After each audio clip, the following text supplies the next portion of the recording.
甭管啥咳嗽，咳多久，一个萝卜一个橙，一用一好，屡试不爽。收藏。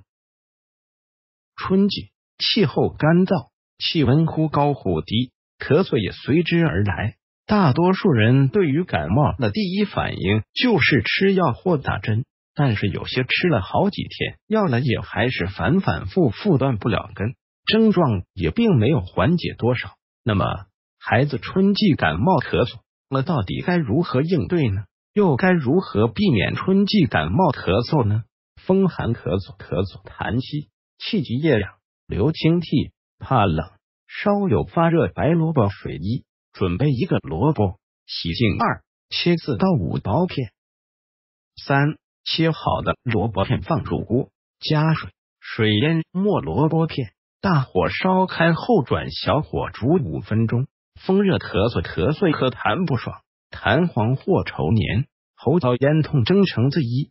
准备材料：橙子1个，盐少许。2. 将橙子用盐反复搓洗后，用清水冲洗干净顶部1/5的位置，用刀切掉。3. 用筷子在橙肉上扎几下，撒上盐。4. 用牙签固定住顶部。5. 放到碗里，上锅蒸。6. 水开后再蒸10分钟就可以了，稍微冷却果肉连同蒸出的水一起吃，当然也不止于食疗、中医推拿与艾灸都能有效的起到预防和治疗作用。平时热爱中医养生的人，身体都能科学的调理好。